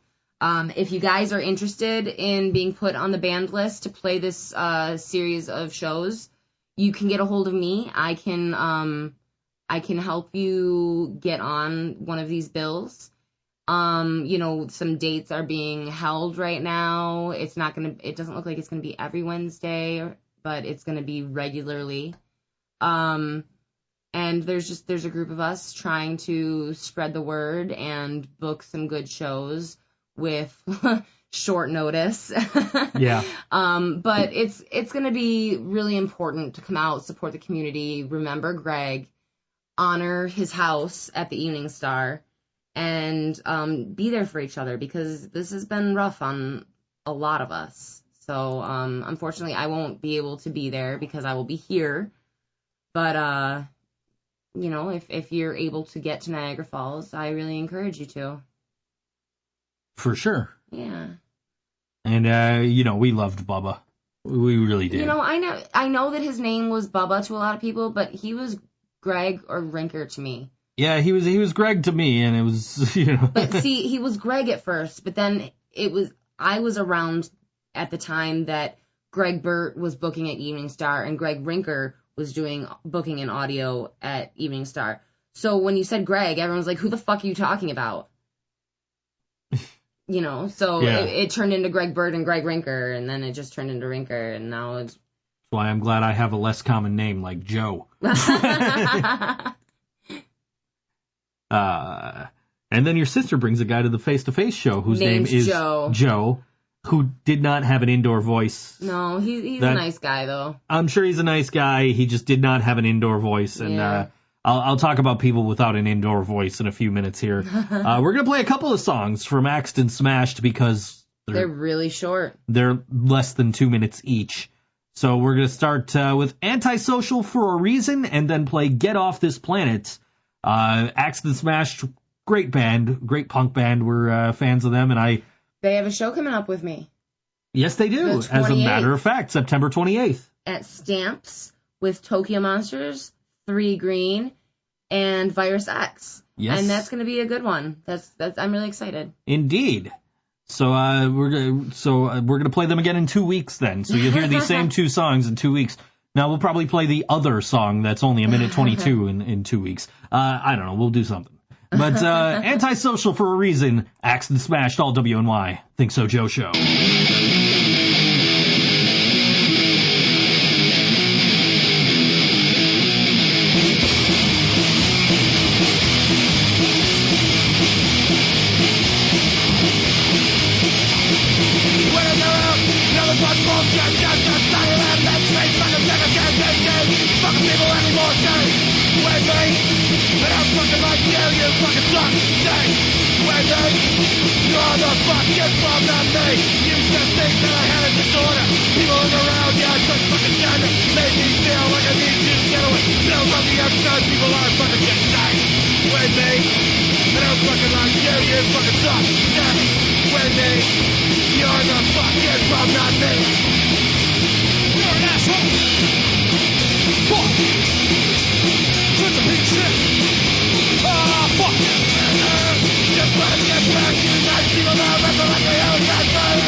Get me off fucking planet, what's my fucking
Mixed and smashed on all WNY ThinkSoJoe Show.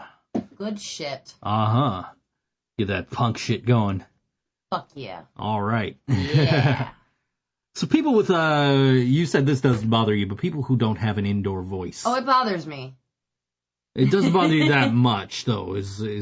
It didn't bother me that person had no indoor voice because he was being nice to my sister. He was also making fun of the guy on stage.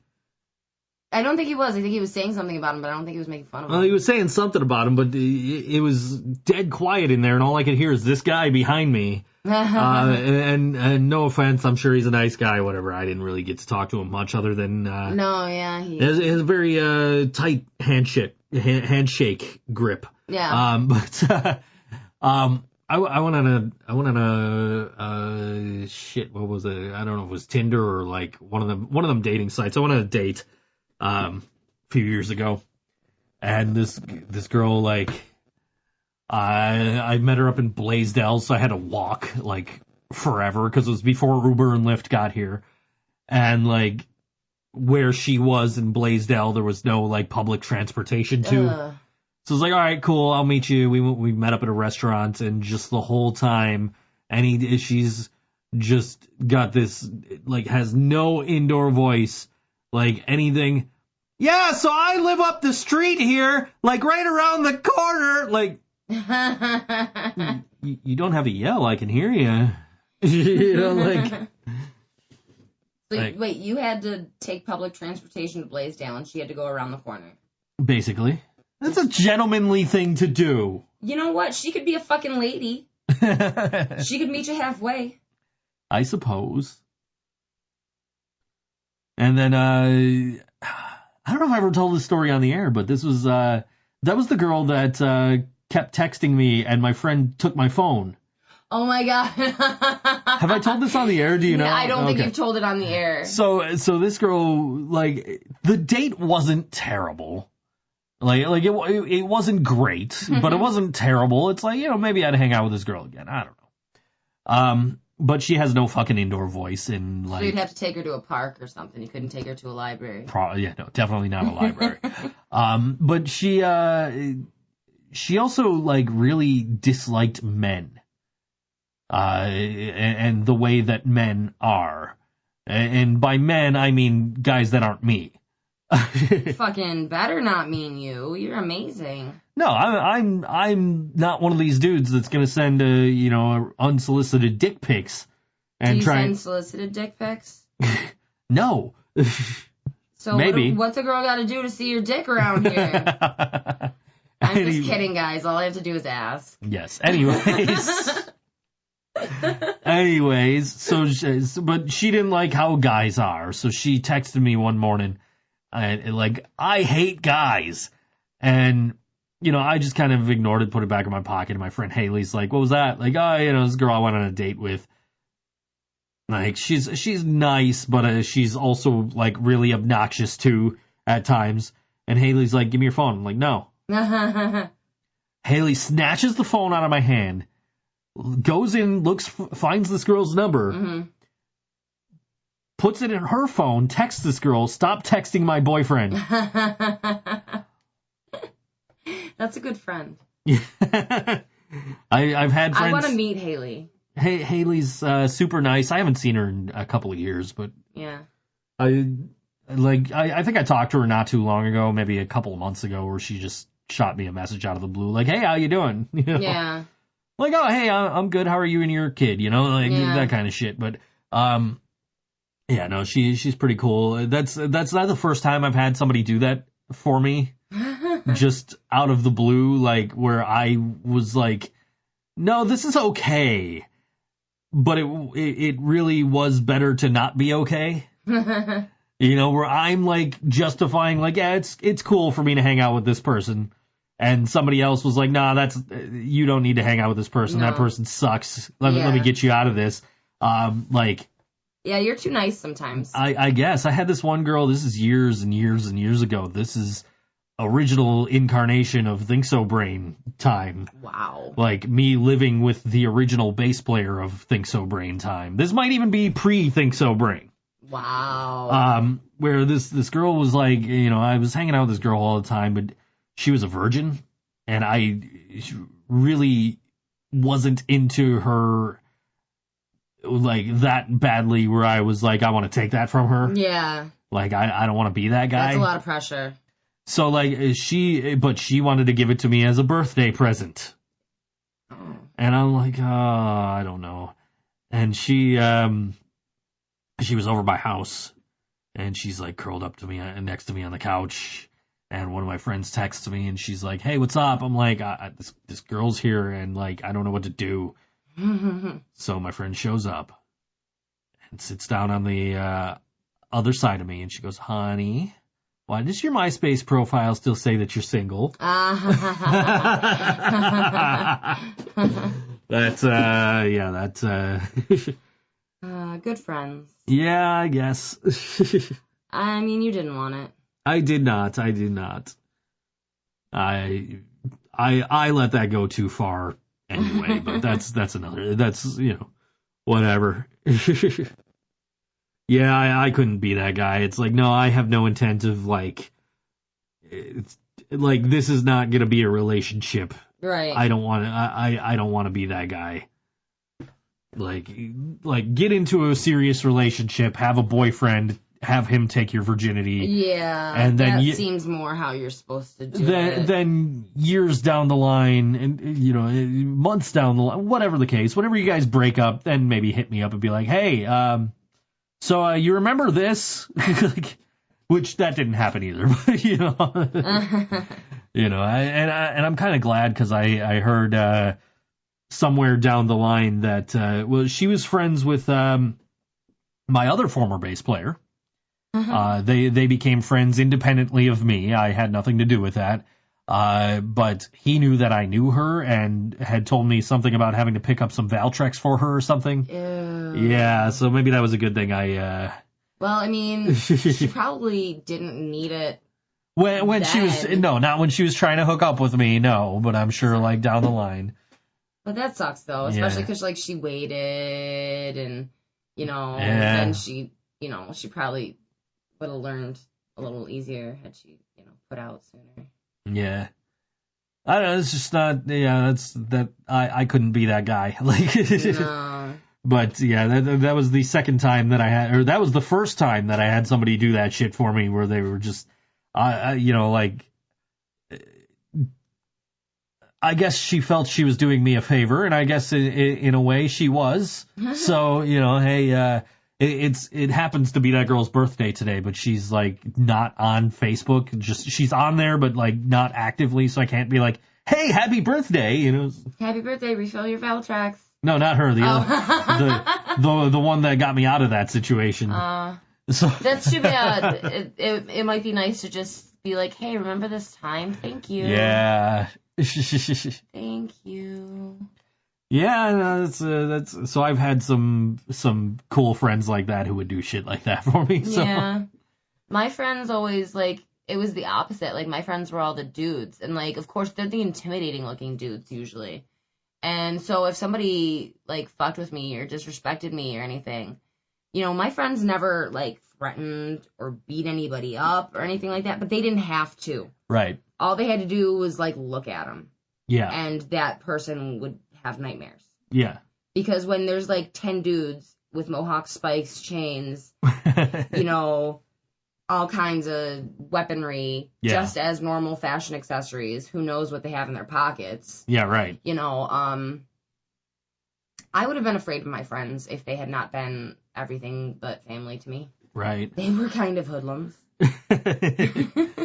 Yeah, it pays to have friends who will get you out of situations. It pays to have friends who are actually your friends. Yeah, absolutely. And even though, like, those people aren't super active in your life anymore, they are still your friends. Yeah. And, like, they still did that for you and would do stuff like that for you, given the opportunity or the need. Yeah, for sure. No, it was, but yeah, that date was just like we're in a diner and this girl's talking so loud. Was she drunk? No, I don't think so. Okay. I think she was just socially awkward. She's just a little excited. She was very socially awkward. Yeah. And I don't know if that maybe contributed to her. Did she play video games? I don't think so. Oh, because I could. It's possible. Like, if Madison grew up to be a loud talker from, like, playing video games and wearing headphones and, like, yelling into the microphone, like, "Hi, you fucking pony, you fucking noob, blah, blah, blah." I fucked your mom last night. How is that even possible? It is. My Fuck God. you. I want to hear Madison yell that through a video game. Thankfully, my kid plays fucking Minecraft and Roblox. I ain't got to worry about that. You can communicate through Minecraft, can't you? Sure, but she doesn't have a headset, so. Oh my God! I'm gonna get her headset and tell her, God. like, yell this into the microphone when your father walks in the room. You'll see your little girl. I fucked your mother last night. And then she'd never be allowed over here again when she went home and said it in front of her mother. I have never heard my kid swear. No. She said frickin' cats one day, and I was like, what the hell did you just say? And she says, I'm allowed to say frickin'. Aww. Okay, fine. I actually, one of the first times I talked to her without you in the room, I swore in front of her, and I was like, oh shit, I'm sorry. Shit. Let's put it this way. My kid has been around this language, but she knows enough not to repeat it. Yeah, well, I figured that, and also she's in high school now, so if she doesn't know the language, she's going to very soon. Sure. If she didn't in the beginning of the school year, she probably does by now. I mean, like 3 years ago, I'm picking her up from school. There's a kid in a Deadpool t-shirt. Like, what the fuck? Who's letting their 10-year-old go see fucking Deadpool? Right. Wasn't there like a warning on that movie that it wasn't for children? Yeah, right. I like Deadpool, but I'm, I'm in my late 30s. I would say mid 30s. Mid 30s, fine. Fine. Fine, I'm in my mid 30s. Anyway, yeah. But yes, like we do own Deadpool 2. We haven't watched it since we bought it, but we saw it in theaters. We also own D3 and haven't watched it. No, that's a thing where I have to sit there and watch all three Mighty Ducks. Of course you do. Like right in a row. Like that's just like, okay, cool. We went to the Sabres game. Now it's like we'll do this Columbus Day. This is where we're gonna do it. We're gonna go see the Sabres play Vegas. Okay. And then we're gonna come home and watch the three Mighty Ducks movies all right in a row. Okay.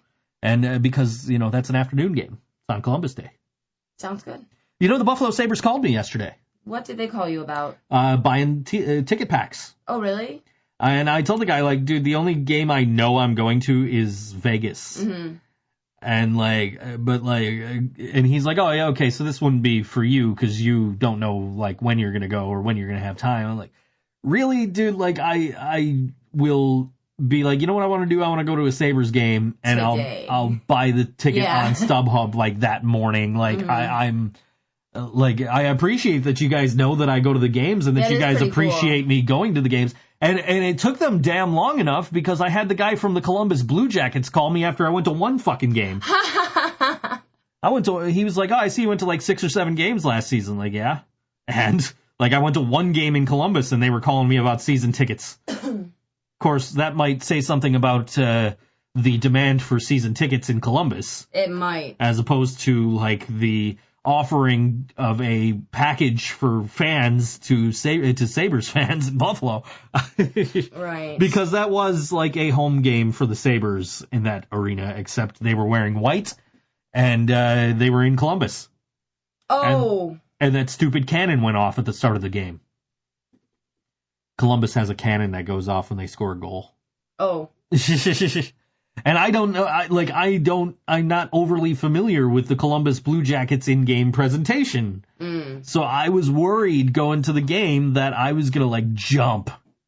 Like, I wasn't going to expect it and it was going to go off and I was going to jump and be like, what the fuck was that? Yeah. Even though I knew it was coming, like, I don't know when it's coming. Yeah. So it's like WWE pyro. Like, they don't do the pyro anymore except at, like, WrestleMania. But, like, if we went to wrestling...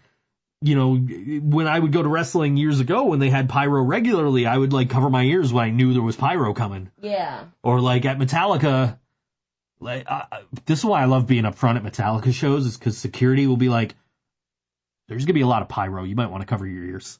And so, like, okay, cool. So you cover your ears, and then all these pyroblasts go off before they play One, which is my favorite Metallica song. And so, like, all right, cool. I will cover my ears so that I can actually keep my eyes open and watch this. Because the first time I saw Metallica, I didn't get warned. So it's just going off, and I'm, like, blinking, trying to watch the pyro go off. And I had to wait till the DVD came out of that tour. But anyway, I digress. But yeah, they have this cannon, so I was like worried, like, what if this cannon goes off and I just fucking jump? Like, it scares the shit out of me or something, right? Luckily, I had a feeling they would shoot it off at the beginning of the game, which they did. They didn't shoot it off again for the rest of the game because the Sabres won 4-0, including a David Legwand goal from his own end of the ice. Wow. Yeah. Take that, Sergei Bobrovsky. Or whoever the fuck Columbus's goaltender was at the time. I'm pretty sure that's who it was. I could be wrong. Anyway. Wow. Yeah. Wow. And then the next day when we're getting ready to get on our respective buses to go back to our respective cities, it's like, hey, look, there's the highlight on fucking SportsCenter? ESPN doesn't show hockey highlights. But hey, look, David Legwand scored from his own end and then didn't play for the Sabres next season. Why? Because he retired or they traded him or his contract expired. I don't know. Oh. He didn't Vontae Davis the team or anything. No, he didn't just... He didn't retire in the middle of a game. There was another event, and this is actually happening tonight. Oh. It's Punk Goes Burlesque. Okay. Featuring the Moxie Cleveland Cabaret. Now, this is tonight. It starts at 8 o'clock. I believe it was at the Gypsy Parlor. Yeah, that sounds about right. I know that you're probably not going to be able to get there in the next 5 minutes. So keep your eye out for future things coming from Moxie Cleveland Cabaret and this Punk Goes Burlesque thing because it's just a cool idea. It seems interesting. I like punk and I like burlesque, so... Well, it all started with the Choice of Valentine, which they just did a run at the Gypsy Parlor. Sure. But the original... Well, not the original run. The run that I worked with them, I did lighting for it, was at the Patchwork Theater, and that was like the introduction of that poem, The Choice of Valentine, with the story, with the music, with the cabaret. It was so unique and original. And if you guys get a chance, they don't play that often because they're very, very busy people. They are very busy people. They are spread pretty thin. They are members of Billy Draws Billy Draws too. Yes, it's Billy and Rosie. Can I also promote a show real quick? I don't know. It's your show. Let me skip ahead here. To, September 11th, 2020. Oh my fucking God. This is dead serious. This is not a joke. This fucking happened. This is not a joke. September 11th, 2020. It is Janie Crash and the Tall Men, Billy Draws 2, and the Rust Belt Brigade at Stamps. So that's really something to look forward to. 2 years from now, We're yes. going to need a fourth band, but maybe we'll get something more with the times. That's we're doing that. It's Eric from Janie Crash and the Tall Men. His birthday. So we're celebrating with him on September 11th, September 11th, 2020. Weekend. It's the next weekend that there is a September 11th. Yes. So we can actually celebrate, properly, yes, with gluten-free beer. Yes.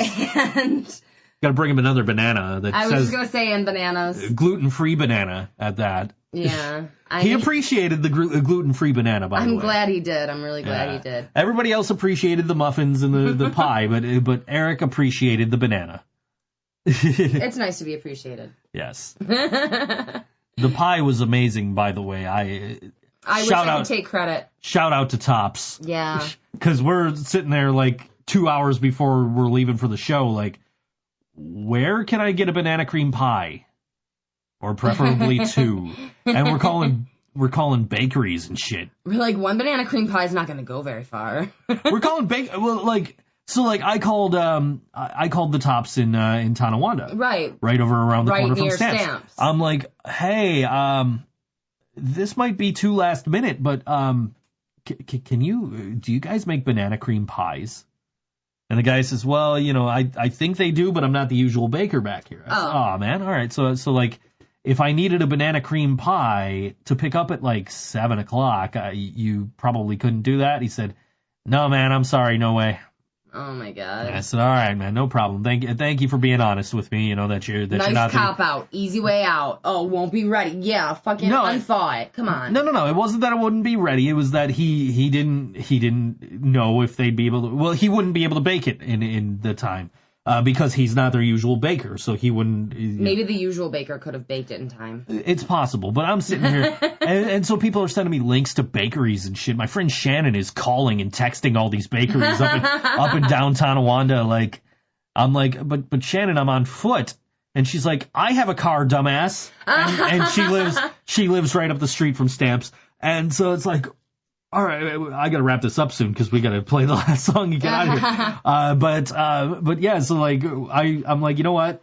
Let me just walk over to Tops here, which doesn't have a bakery. No. Because they have like these, in the back they have some baked goods, and I'm like, let me just walk. And sure enough, there's stacks of banana cream pie. There sure are. And it's like, oh look, I found what I was looking for a reasonable price. And I just got to pick them up, bring them home, take them to Stamps with me. And they were a hit. They were really good. We're going to end the night with the guy who ate most of the muffins, which is Cam from Of Night and Light. Of Night and Light, October 13th. Come hang out with us at Sugar City and Of Night and Light for the kickoff for their tour. Awesome. Where all WNY will be broadcasting. It'll be myself and what's-his-face from the Struggle is Real long podcast name. And Karina, of course, will be there. I think Of Night and Light has some new merch for this tour, so that's something cool to look out I saw for, they got a new T-shirt. Yeah, a really nice T-shirt. Yeah, so we're going to pick a short song because we're way over time already. This song called Wildfire on all WNY. ThinkSoJoe Show. We'll see you next week.